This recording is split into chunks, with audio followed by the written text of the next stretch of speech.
Kia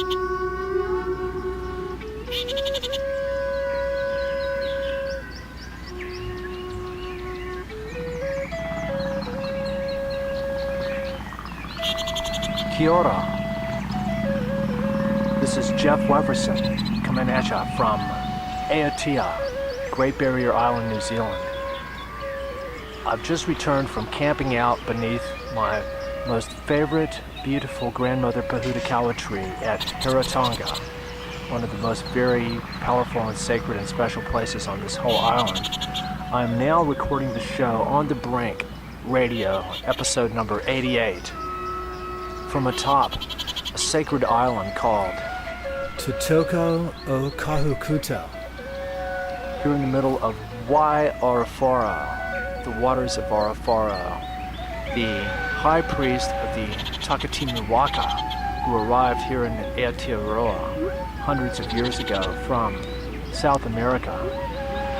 This island is the site where Arafara laid down his cloak and offered the sacred gifts or spiritual blessings in honor of the 7 Tahora or right whales who guided him across the ocean and brought him to his destination here on Aotea.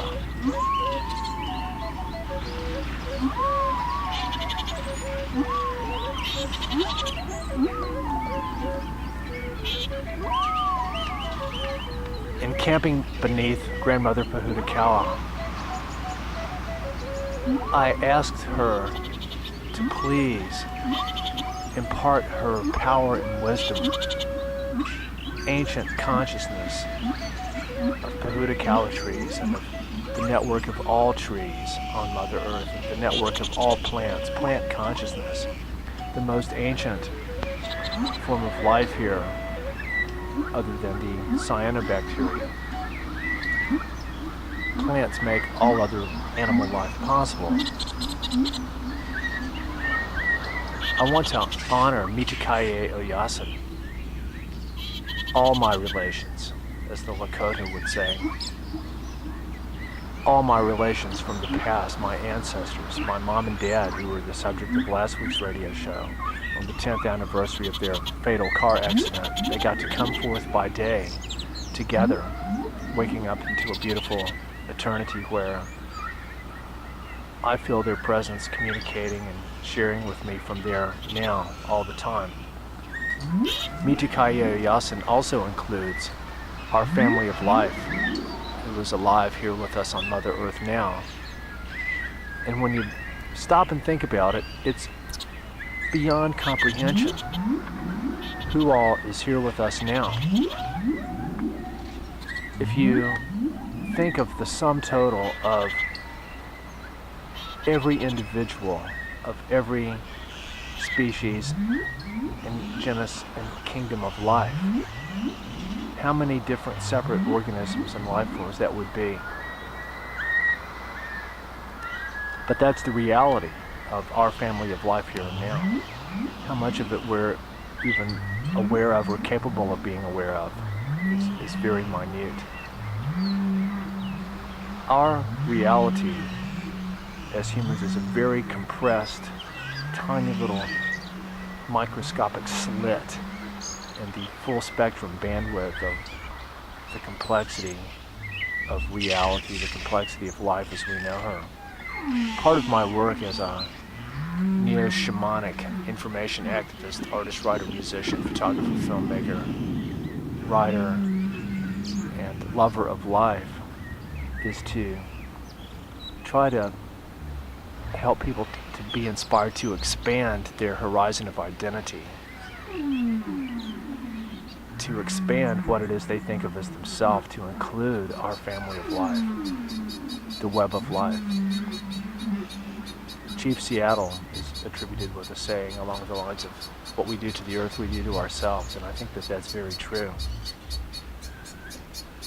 We must also honor our descendants, what the Iroquois Native Americans called the 7th generation, who they tried to bear in mind in any important decisions that they made.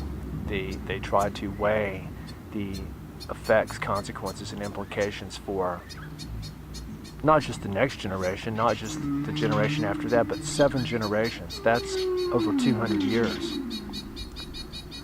In my article for Oracle magazine a few months ago, I created a new concept that's called the Lehman-Iroquois paradox. Arnold Lehman was the leading genetic toxicologist in the days of Rachel Carson. I saw him in a documentary about Rachel Carson's work. And he said that in order for us to truly even begin to understand the effects of radiological and chemical mutagens like pesticides or nuclear waste and fallout, that we have to study at least 25 generations of people.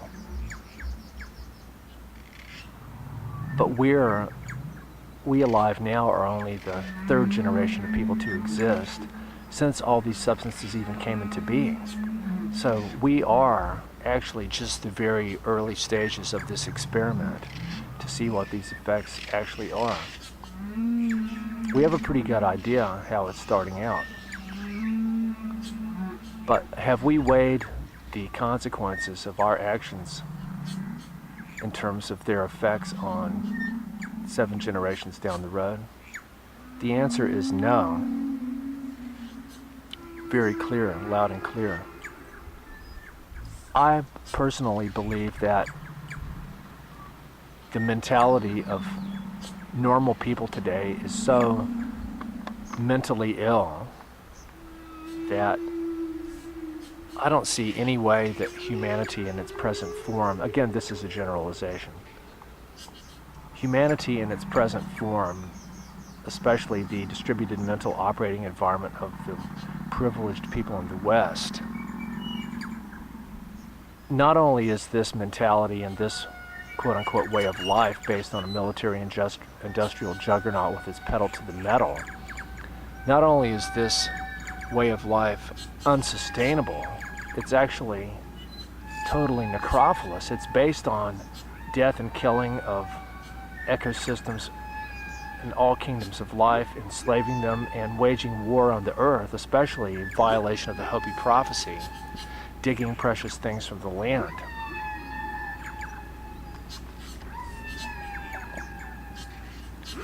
Biologist Jonas Salk speculated that humanity would divide itself into 2 camps of people. The vast majority would be those who are totally incapable of any kind of self-regulation at all, just like a motor running with its governor removed. And the other camp, the much smaller minority of people, would be the people who are capable of regulating their own behavior.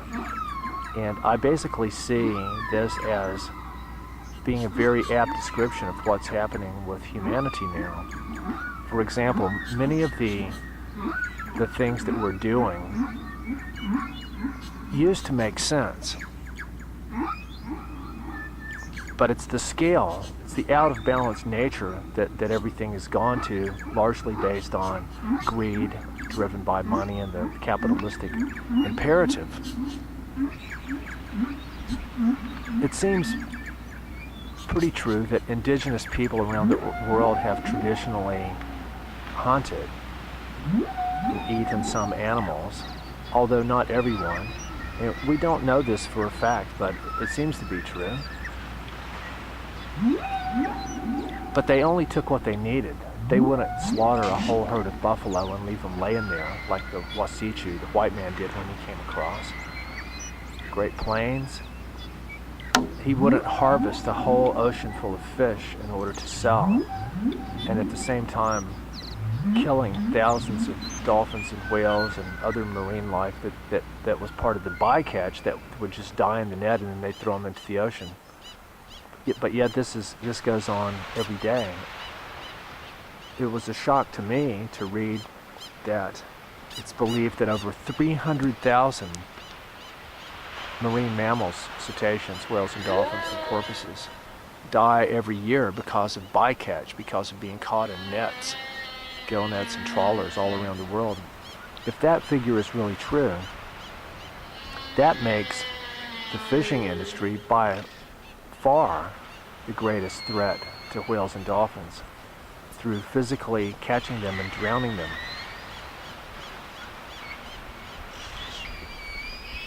The people who are able to regulate their own behavior are able to make a step towards what I believe is the most fundamental message coming to us from the whales and dolphins right now and from Mother Earth. Live simply so that others may simply live. It doesn't mean we have to stop living, but it does mean that we need to pull back, reanalyze, reprogram, re-navigate all of our most basic and unquestioned assumptions about how we live, about what we eat, about the fuel we use, where we live, where we go, how we spend our time.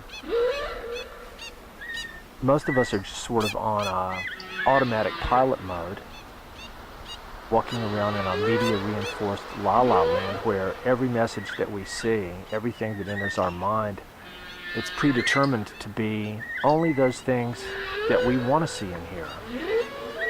And we only tune into those channels of communication that deliver these messages to us, that reinforce our existing comfort zone, our existing convenience level, our existing belief systems.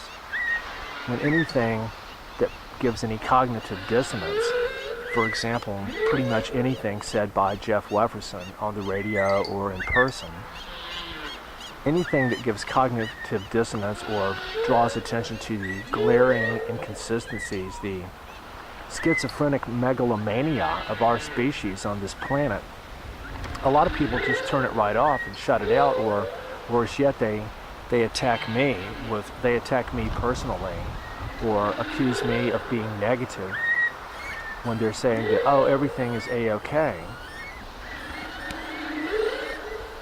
It doesn't make sense for me, for people in New Zealand, for example, to try to raise awareness about saving the Great Barrier Reef in Australia, which of course is in dire need of help. But at the same time, this same mentality refuses to even acknowledge the plight of the Maui's dolphins just a few hundred kilometers from here, on the verge of going extinct, here in 100% clean and green New Zealand. So this is part of the inconsistency, if you will, or contradiction in the quote from Adlai Stevenson about Spaceship Earth that I read earlier. That's central. Like Jonas Salk's observation about what I call the acybernetic syndrome or disorder. Cybernetic, we think of as meaning having something to do with computers or electronics. What it actually means, it means the ability to self-navigate. It comes from the Greek word kybernetes, that means the pilot or navigator of the ship. So really, cybernetics is about navigating your ship, navigating our lives through our decision-making. Acybernetic would mean processes that are not self-guided or self-regulated, therefore out of control or subject to random caprice and whim. I think that we're sort of, humanity is experiencing a vast array of acybernetic disorders right now. Everything's just sort of running off the rail, out of control.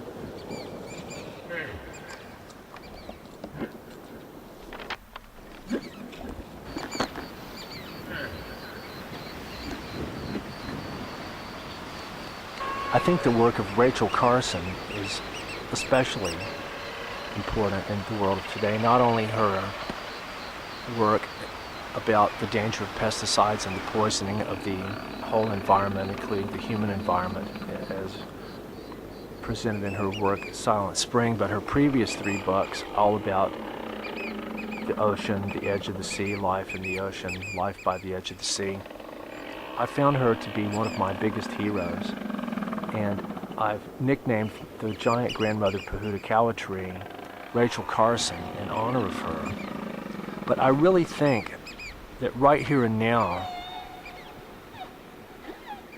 the work of these 3 people, these ideas that I just shared, are so key for us to try to understand the problems of our species on Mother Earth right now, and I really believe that the Hopi prophecy is true. It's the time frame that's the variable. But the Hopi prophecy basically says, as I've talked about many times before, that human civilization before, 3 or 4 times before, and right now, it's going so far out of balance, off the true path that the Great Spirit intended us for us to live on, that sooner or later, Mother Earth is going to cleanse herself of everything that's out of balance. This crazy way of life, out of balance, is called Koyaanisqatsi. And it's cleansed through what they call the Day of Purification, a time when severe storms, floods, fire, possibly extraterrestrially originating cataclysms, all of the above, basically take out all of human civilization, including almost all people, except for what they call the people of one heart.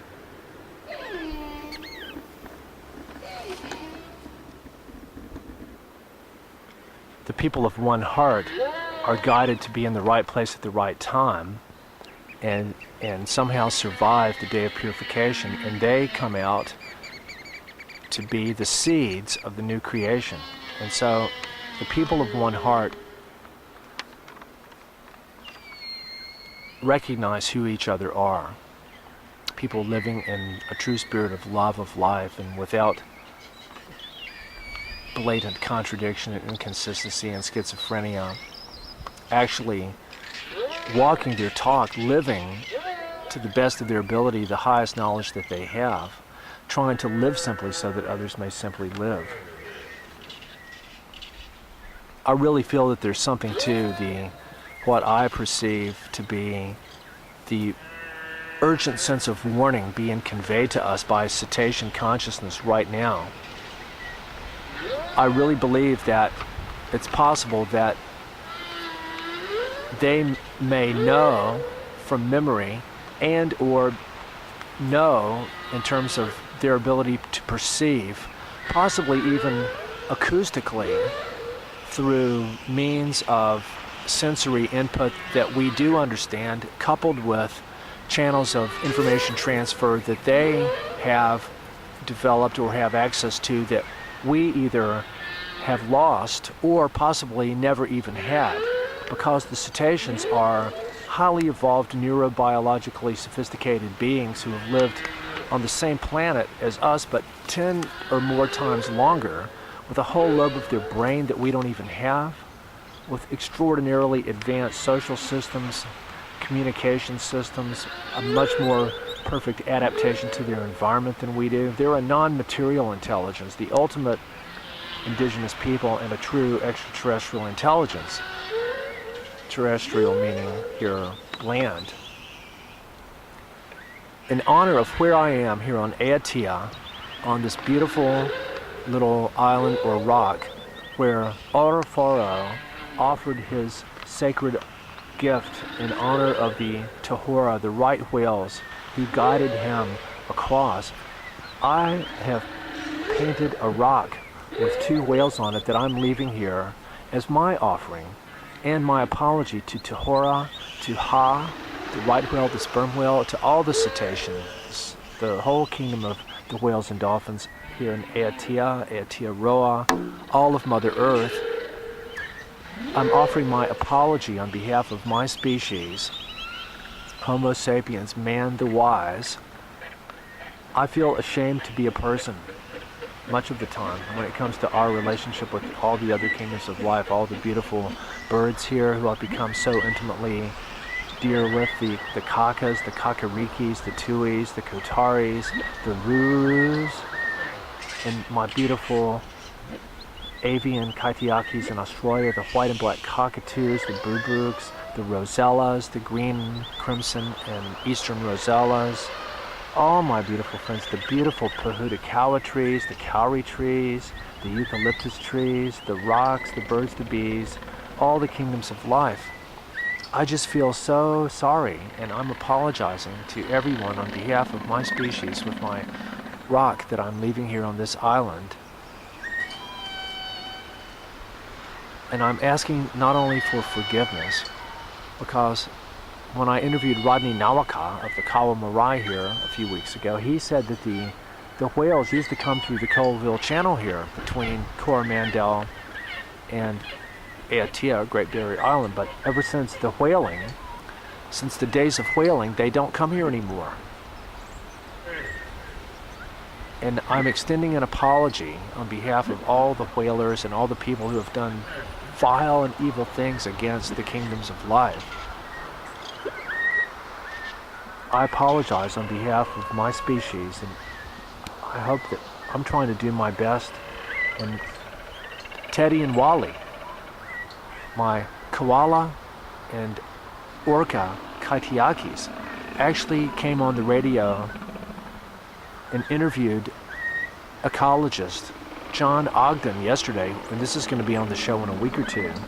It's the first time that members of the animal kingdom have been able to communicate with someone other than me using fluent English, and it was a legendary landmark, and they were asking John about animal rights. We're going to take this more up on another radio show. Oh, this is Teddy and Wally. We're so happy that Jeff brought us on the show, and John Ogden, he's really cool, but we've been so thankful to be able to communicate via English that Jeff has taught us. We have much more to say. We're very sad about what's happening with all the animals in the world, but we offer our love to you, and we want you to love us as much as we love you. Teddy, Wally, thank you for your beautiful message there. I love you. You're such a great help, and we must extend all our sympathy and caring and open our hearts to all the kingdoms of life, all the koalas and all the orcas and all the birds, the bees, the flowers, the trees, the moon up above, all the cyanobacteria and everyone. We must expand our horizon of identity to include everyone as us. We are a part of all of life. But in honor of where I am on the sacred island where Orfora planted the sacred gift in honor of the Tahura, I also painted another rock with Bayami, who is the all-seeing sky father of the Gumaroy and Darkinjung people in New South Wales, where Gabby Duncan so beautifully shared his whale dreaming story and his beautiful didge with me a few weeks ago. And when I go back in a couple of months, he's going to take me up to Mount Yango, which is the place where Bayami went back to the Morning Star. But he came from the Morning Star with the whales. So in honor of the Bayami and Morning Star story, and which I painted on a rock, and also in honor of the Orofara Tahura story, and in honor of me being at that place right now, and just having come from spending the night under Grandmother Pahutakawa, who possibly her counterpart in the ocean could be Paikea. Could well be. I'm dedicating the rest of this show to talking about the plight of the whales and dolphins here in New Zealand and globally, and the expression of Theodore Roszak, think globally, act locally. That's exactly what I'm trying to do. Part of my ongoing work is to continually update what I call the GMEIA. It's an acronym, GMEIA. It stands for Global Marine Environmental Impact Assessment. And I've also come up with another acronym called MAMIA, Marine Anthropogenic Military Industrial Activity Warfare. That's sort of the all-encompassing category for how our presence in the ocean is waging war against everyone who lives there.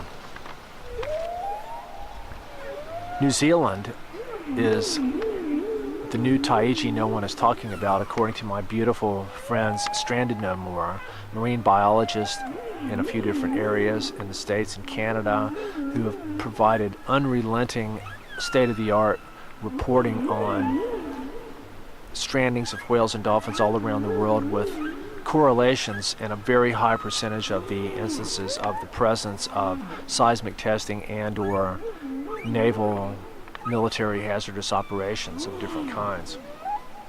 And here's a quote from Stranded No More. Something is happening in New Zealand and no one wants to talk about it. Is it indifference, lack of training and education, or is it a blatant cover-up where anthropogenic noise events are deliberately not mentioned, not investigated, and actively dismissed, actively distanced from live stranding events? Now, Stranded No More has got really fed up with their perceived lack of positive effect and have shut down their Facebook page, which I think is a great loss to not have that constant reporting on what's actually happening in terms of cetacean strandings. There's a lot to be said. New Zealand has had the greatest amounts of strandings of anywhere in the world in the past few months and weeks here. Reality is more complex than we can talk about, and of course cetaceans have always stranded. And it's really hard to tell the difference between a natural stranding and ones that might have been induced by anthropogenic factors. It could be, as Stranded No More often pointed out, that what happens is that basically, at some level, the strandings are influenced by the same thing, which in turn may have been triggered by anthropogenic and or natural causes. But to talk about cetacean strandings, to try to figure out why they happened, it's almost the same thing as asking why people die. Because it could be a million different things. Causes of death in people are myriad. So if you think about the complexity of that and think about the complexity of trying to understand why cetaceans die, you have to keep in mind that if they can't swim, then they'll drown. Whereas like they can't just fall asleep or become unconscious in the ocean because they have to deliberately surface. They breathe voluntarily. Whereas we can just pass out and fall on the ground and be fine, which many people do quite often. So their lives are so different from us. They breathe voluntarily, and so Stranded No More pointed out in a brilliant interview I did with them a couple of years ago that whenever we see cetaceans stranded on the beach, that only represents probably less than 8% of the total number that would have stranded from whatever those causes might have been, because the bodies just don't make it to shore. But it's also possible that if a whale or dolphin wants to die or knows it's going to die, it'll beach itself on the shore so that it doesn't drown. So this is all creating a background for natural strandings, but we know unequivocally that whales and dolphins are adversely affected and can even be killed and maimed by the power levels from anthropogenic noise sources like seismic testing for hydrocarbons, military sonars, mid-range and low-frequency sonars, which are essentially acoustic weapons. Admiral William Nierenberg, in the book Unless Peace Comes in 1968, which was a look at future weapons systems. This chapter is very prophetic in terms of what's going on in the world's oceans right now. The Obama administration just a few months ago created the International Seabed Authority, who's giving out deep seabed mining permits. I'm going to read you a paragraph from Nierenberg's chapter in this book. It's called Militarized Oceans, talking about what he calls biological intervention.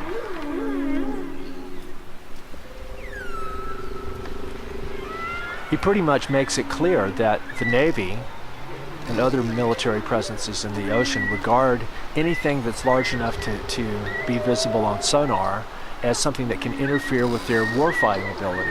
So it sounds like that this right here is the rationalization for the Navy's permits to take, which means kill, tens of millions of marine mammals. This has been an ongoing thing over the past few years.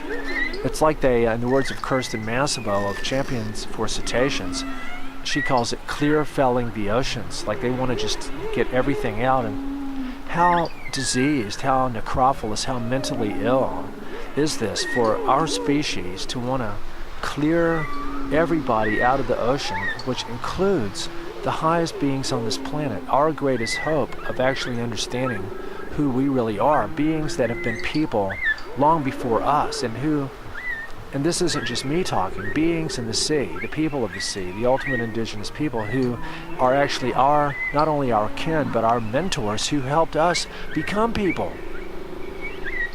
They taught us to be people. Now we're removing them from the ocean, killing them, using extremely advanced technological systems, because their presence there interferes with our ability to fight wars, to detect enemy submarines. This has gone so far that the fact that I don't care how many people actually know this, but if they wanted to own this into their consciousness and feel a sense of the responsibility of what our species is doing on this planet, this alone is enough evidence should Mother Earth hold a court hearing to determine whether Homo sapiens should continue to exist or not. This alone, the fact that so many people, even if they know about this war that we're waging on the whales and dolphins, that it doesn't matter to them. They don't really care. They go, it's just a shame, isn't it? Well, let's give some money to Greenpeace.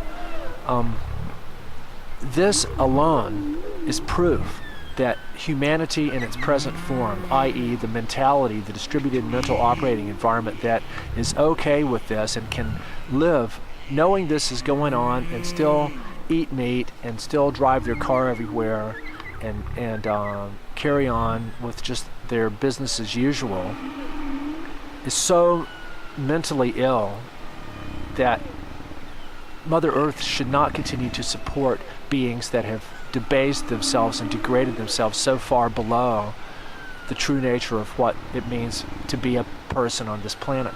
I really think that that's where we've come to now.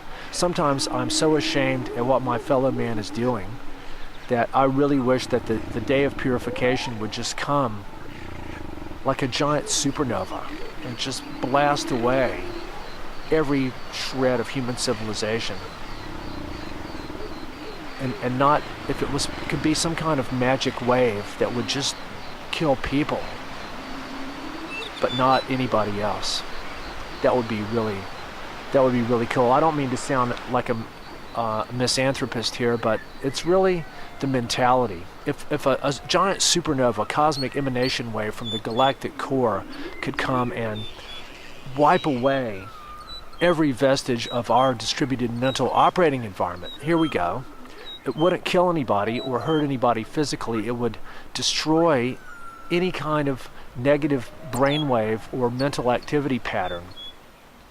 A wave of consciousness reprogramming emanating from the Hunab Q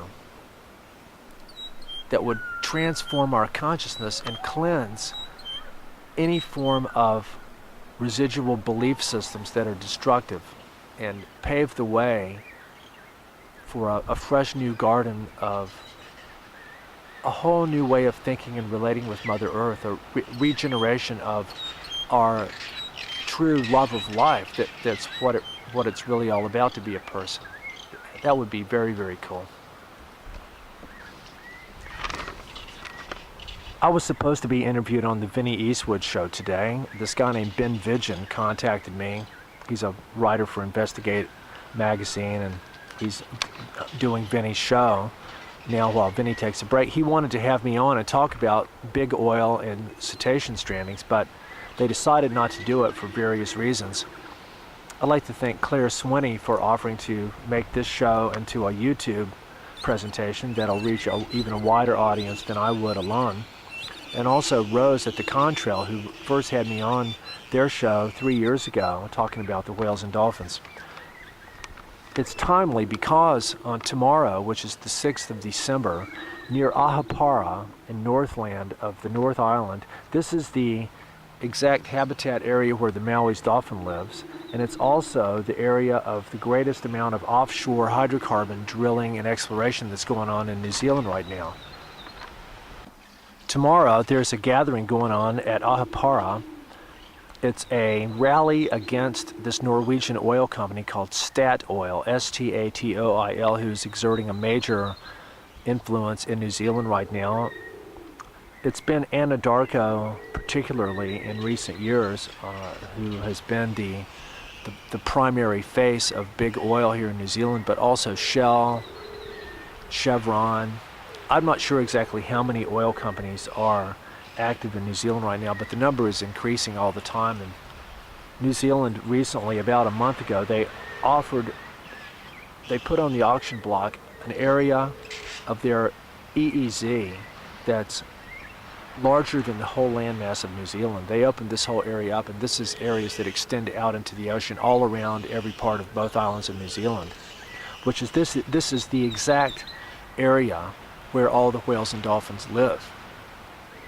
Like if they wanted to try to wage a war on the whales and dolphins, this would be the most logical first step to do it.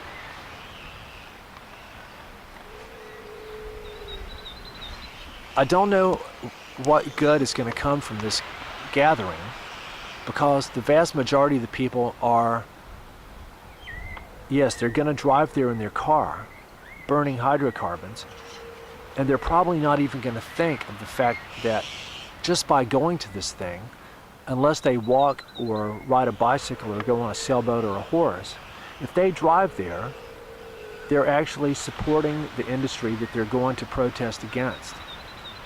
And that makes no sense. This is one of the blatant contradictions, inconsistencies, or schizophrenic incoherencies related to Adlai Stevenson's prophetic observations about spaceship Earth.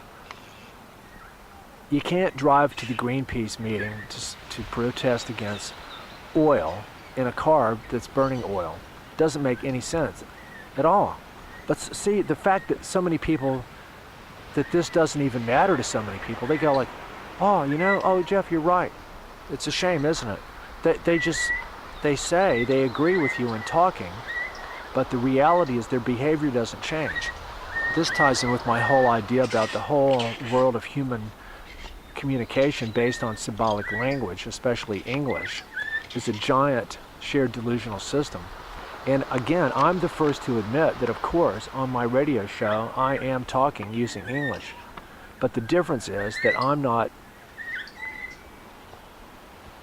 trying to use language in a way that's drawing awareness to and attention to our use of language and our communication, and how trying to use it to create a useful map of a much more complex reality, to point out that we are in danger of confusing the map with the territory. So I'm not selling anything. I'm not trying to convince you of anything.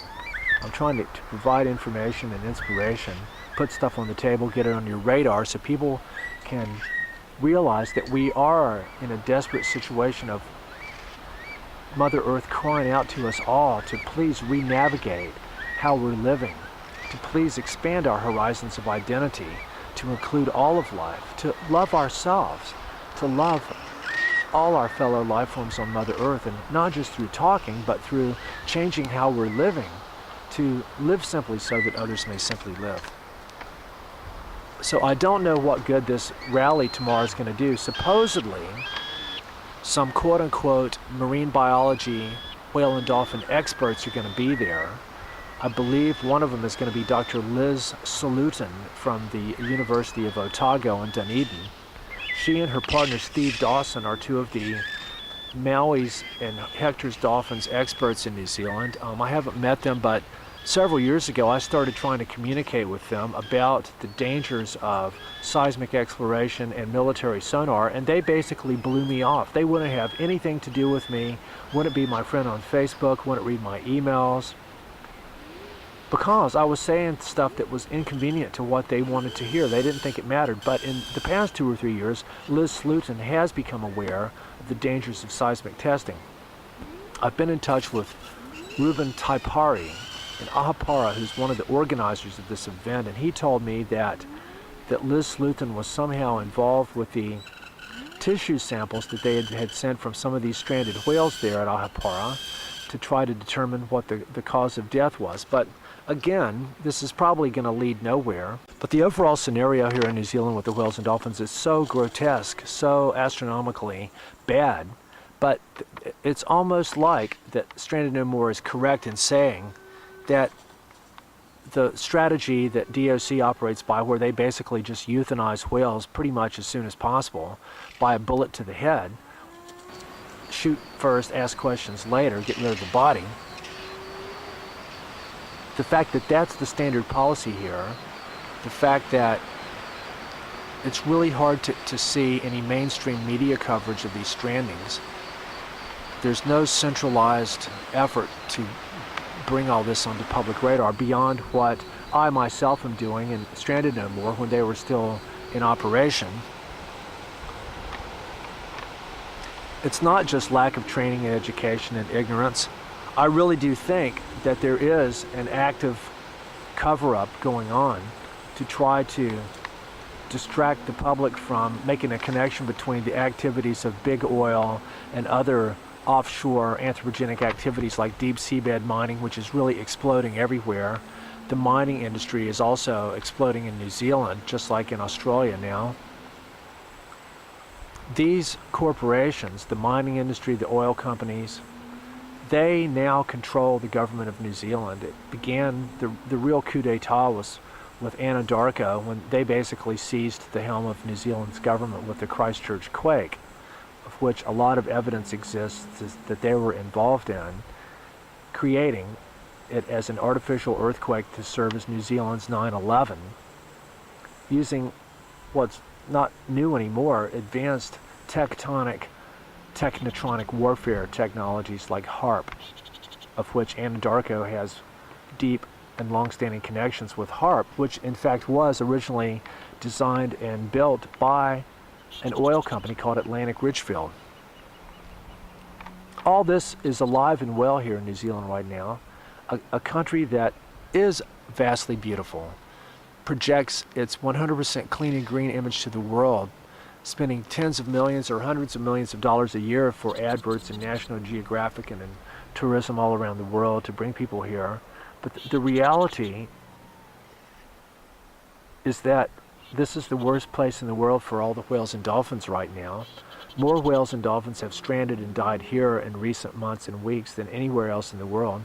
It's not on the public radar, and worse of all, the government of New Zealand, along all the hierarchies, all the echelons, all the people of the New Zealand government are basically saying that they don't care what happens to the Maui's dolphins, of whom only 50 are left on the whole planet. We're watching a unique species of little dolphin. Barbara Mass of Nabu likes to call them the hobbits of the sea. We're watching the little hobbits of the sea go extinct before our very eyes, caught in drift nets because people won't stop supporting the fishing industry, and being attacked by seismic testing because people won't cut back their hydrocarbon consumption. The Maui's dolphins are on the verge of going extinct. And it's so schizophrenic, so ironic that the people of New Zealand can't be bothered to care about them. We don't understand what it means for us to be responsible for the extinction of a species of life, any species of life, not just a whale or dolphin, anybody, a butterfly, a worm, a turtle, a frog, a bird. Yet we're watching a mass extinction event because of human civilization, our own avarice and ignorance and greed and indifference, our own support of these institutions, our own participation as being soldiers in World War III ourselves. It's beyond, it's not just a black scar across the face of humanity in terms of our karma as a species. I really think that the intelligence, the spirit of Mother Earth is seriously evaluating our species all the time and determining what it is that needs to happen to set the healing process in motion to help the sacred hoop to be mended. Me and the people of One Heart are trying to do our best, but it seems like the vast majority of people are just so dead set in maintaining their destructive way of life and remaining ignorant and indifferent to everything that I think that we've been given the chance to re-navigate for decades, and we're blatantly showing that we don't care, that we're not willing to make even small changes in our lives that reflect a love of life and a respect for Mitakuye, Oyasin, and all our fellow life forms. I really think that the New Zealand government's attitude towards the Maui's dolphin is actually an analog or a metaphor of humanity's attitude towards life on this planet. In other words, the New Zealand government sending out a message to all the energy and resource companies in the world. They're going like, look, we're not going to let any environmental or ecological issues stand in our way of conducting business as usual or inviting you to come here. So you can see by how we're acting towards the Maui's dolphin, we're not going to do anything to inhibit your business. So come on down. You know, probably the sooner they're extinct, the better. And basically, that's the message that humanity is sending to Mother Earth. We're going like, look, we'll wag our lips and say all this stuff about how we care about life, and we'll give money to Greenpeace and Sea Shepherd and all these organizations and go and watch the movies and put the bumper stickers on our car, and we'll do all this stuff. But when it comes down to actually making a tangible change in our life, even a modest reduction in our consumption of meat or hydrocarbons or anything, we're totally incapable of doing this, totally unwilling, totally unable to make even a slight re-navigation of our chronic patterns of consumption. To me, it's just incredibly bizarre that right now the New Zealand government is getting ready to spend, or in the process of spending, $23 million to create a new flag for New Zealand, but they won't spend a cent on behalf of the Maui's dolphins or any of the other life forms that are on the verge of going extinct here because of human activity. So what does this tell you about the state of mind of the modern mentality? This is the decision making that everybody in this country is pretty much going along with, because if they weren't going along with it, they'd be out there doing something about it, or at least talking about it. I mean, I don't even live in this country full time. It's like the people that are actually the citizens of New Zealand, why can't they care? It's a mystery, but I think that humanity is running out of time. I think we've already proven beyond a shadow of a doubt that we as a whole, we don't care about life. All we care about is our own temporary comfort and convenience level. The New Zealand government could easily spend a few $1 million to create, they could lead the way in the world by creating some cetacean hospitals, medical facilities for stranded cetaceans around the country, where they could be transported to and treated like the people that they are, given the utmost in medical treatment to make sure that their life is maintained back to health, and then they're returned to the sea, just like you would with a person. This is the reality. People like to tell me that India gave dolphins and whales the same rights as people, but I don't know what that's translated into. This is not impossible. Australia has even created a hospital for bats. But does Australia have a hospital for whales and dolphins? Does New Zealand? 100% clean and green New Zealand? Do you see where I'm going with all this? We've got the ability to do a lot of these things, but the fact that we're choosing not to is truly a true sign of very, very, very severe mental illness. Schizophrenia, megalomania. We modern humans think that we're the most intelligent species. We created the concept of intelligence that we project onto everybody else, and because other beings don't kill and eat and destroy and enslave each other and build cities and have wars and factories, because they don't do these things, we think they're lower than us. We think indigenous people are primitive and backward because they don't have all the war-waging technologies and belief systems and necrophilous attitudes like Darwinism and Judeo-Christianity and the more virulent sense of that we should have dominion over everything on this planet, we're the only ones that has a mentality like this that's out of balance. We're the only one that's not capable of living in harmony with everyone else. We do have hope. We each are and have what I call the ultimate technology. Our brains and minds and nervous systems, our whole being, is a divine work of art from an intelligence, a creative intelligence vastly, vastly greater than anything we can comprehend. Yet we each are a holographic little drop of this intelligence. But our ultimate technology, we're using it all the time to create, to think, to navigate, to constantly reprogram what we're doing. We do this mostly unconsciously, but for us to seize the day of our own internal psychological processes, to become aware of who and what we really are, this is the key. Right before we go over the abyss and to the brink of oblivion, which we're actually passing over that abyss right now,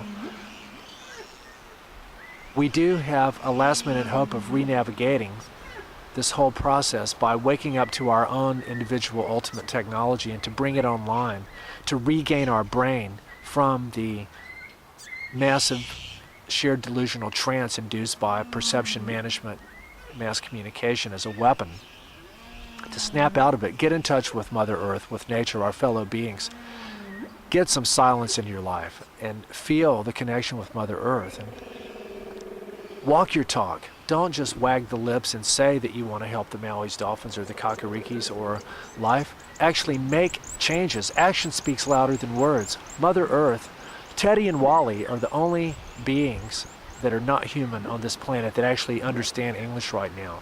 And I think that it's better that the other kingdoms of life don't, because they might be dissuaded by a lot of messages that people might say. Teddy and Wally know better. They've been with me long enough to know. But we have to be careful. I don't wish for the day of purification,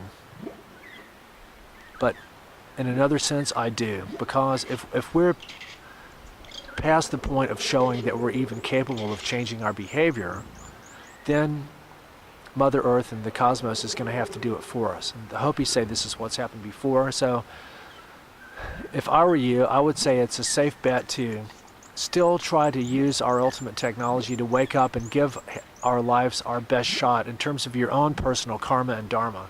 But also, be ready. It could happen tomorrow.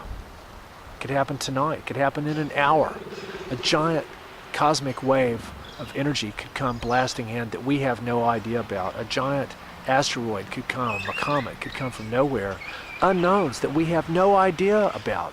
Things that we have never even conceived of, that the whales and dolphins might know about. They might even be hearing it. They might, with their vast acoustic abilities, tuned in with the water, the giant water macromolecule that is the oceans and all the water of Mother Earth, acting as an antenna, receiving silent signals from water-based life on other planets.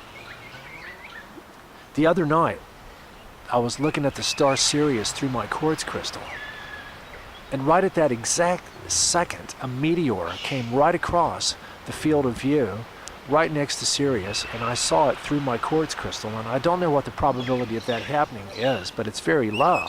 But it happened, and it seemed like a very powerful message from the star nations for us to be aware of our cosmic context, especially to tune into the signals of water-based life that Dr. John Lilly talked about, that the whales and dolphins are repeater stations for water-based life, that Mother Earth is in very great danger because of what humans are doing now. I feel that they're trying to share with us warnings about what might have happened on other planets, and the same thing is happening here. It's a lot to talk about. I'm going to sign off now in honor of Aotea, Aihi Tahorapakia, Kaholanaya Gion Katsakahawananga. And there's a bit of anthropogenic noise, an airplane. Several airplanes have flown over me here while I was trying to do this show, and I turned off the recording, but It's another big form of anthropogenic invasion here on Great Barriers, the noise of the airplanes. I estimate that I've listened to significant airplane noise for over 75 hours during the past 9 weeks here. This is Jeff Wefferson signing off. Thanks for listening. Live simply so that others may simply live, and please open your hearts and minds to Mitakuye, Oyasin, all the families of life, all of the kingdoms of life, all the two-leggeds and the four-leggeds and the beings with no legs and with wings and with flippers, and our ancestors from the past, our family of life here and now, and the 7th generation yet to come. Let's hope they have a planet to live on.